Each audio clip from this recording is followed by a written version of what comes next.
Well, this Mass brings to an end, sadly, our celebration of our patron saint, which we have been doing for 3 days, Friday, Saturday, and today.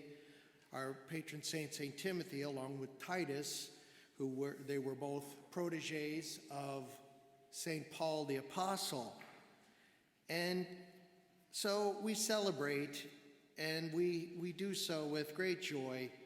Father Augustine, in his homily this morning, spoke of our giftedness at St. Timothy, and he pointed out that giftedness. He says, I've listened to people after being here for 3 years coming here on pilgrimage to visit our reliquarium. This is the place where the relics of the saints, of course, St.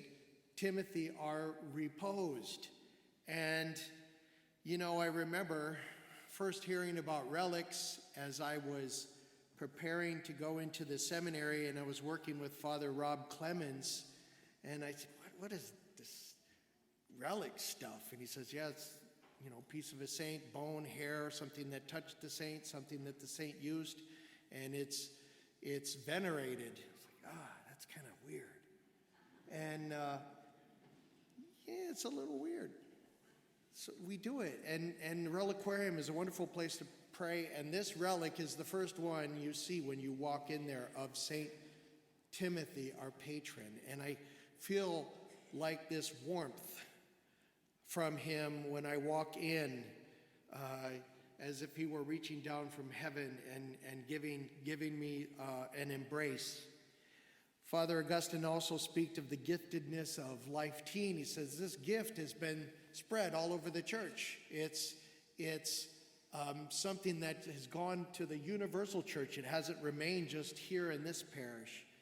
And I've heard of pilgrims coming to St. Timothy just to join us for worship, because we have a way of blending the traditional with the modern in a way that it kind of boggles the mind, and it works.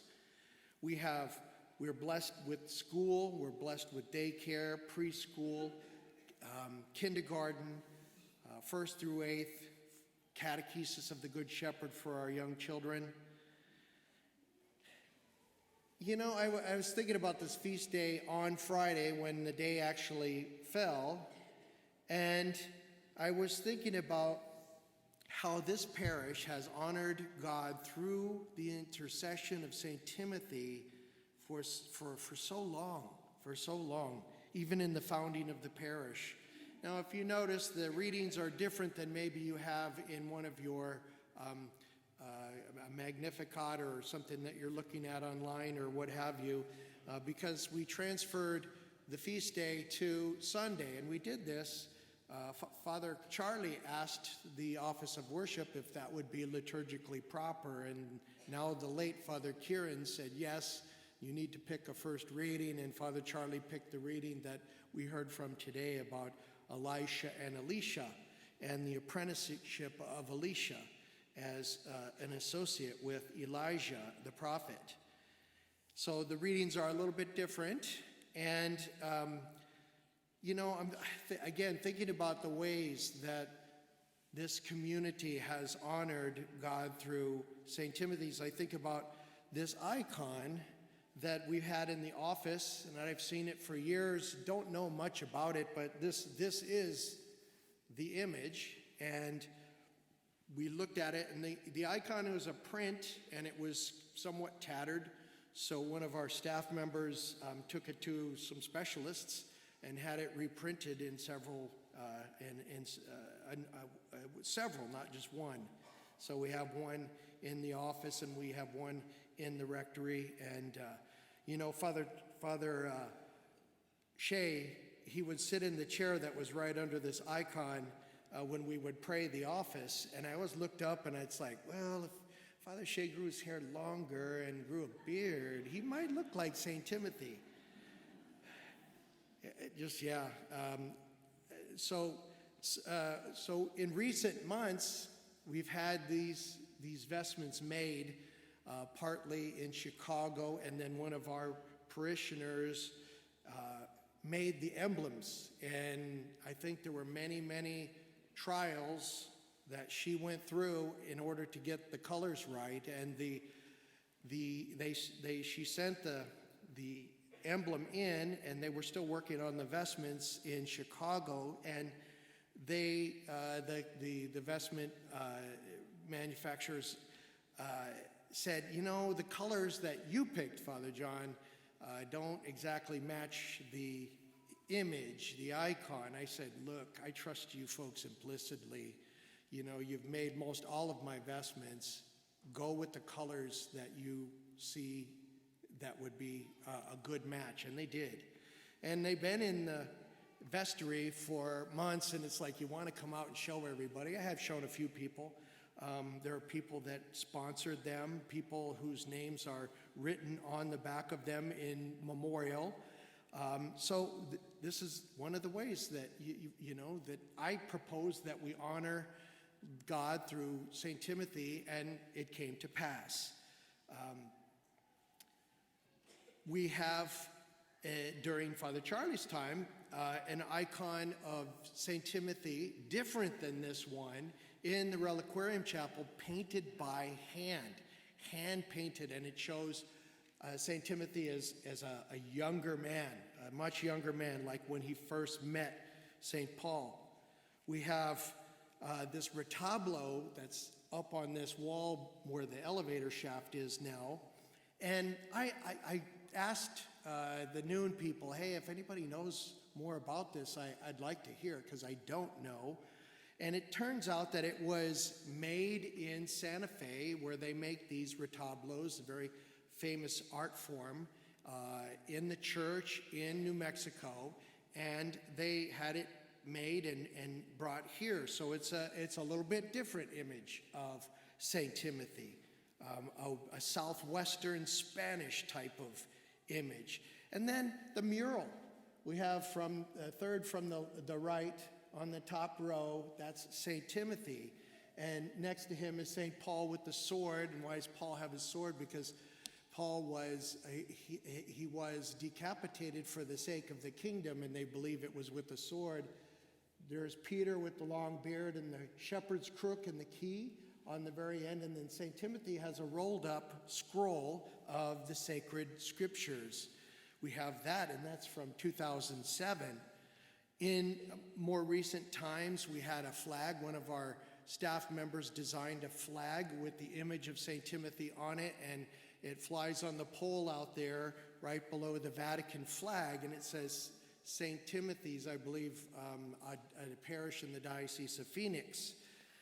Never have seen a flag, you know, for a parish saint before, but it's like, hey, let's try this and see how it works. Again, I mentioned the reliquarium. The altar, this altar has a relic, a first-class relic of St. Timothy embedded in it. And when the altar that we had previously started cracking, and we tried, and we brought in some people that specialized to try to reinforce it, and it just kept cracking, so we replaced it with one that looks almost just the same. And I said, I want a relic of St. Timothy put in the altar, because most parishes, they have the patron saint, the relic of the patron saint embedded in the altar, and this comes from our very early days of following Christ, where the Christians would celebrate Mass on the tombs of the saints.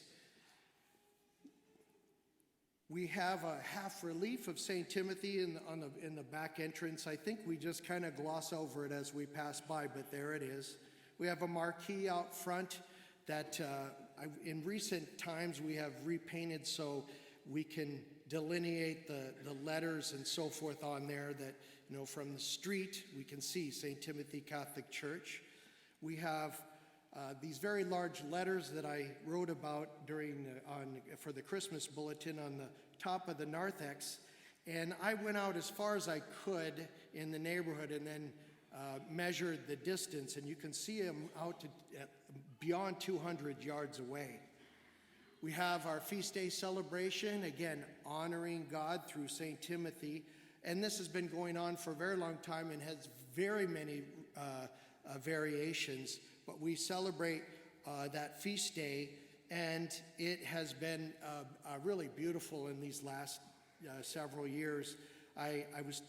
Father Charlie texted me on the feast day, and I sent him a text later, and I said, gosh, I really had hoped to have seen you on the feast day. And he says, oh, I got my yearly cold. And it's like, yeah, I know what you mean. But yeah, sometimes he'll come out for that, and other priests too. We started a procession of the Blessed Sacrament. We've had many different kinds of processions here at St. Timothy's, and Bishop Olmsted, before he retired, requested that all parishes have a Eucharistic procession during some part of the year. Corpus Christi is very, very hot, and so we've done it during Christ the King, and now we start doing it during our feast day weekend. And what a witness it was to walk through the neighborhood processing.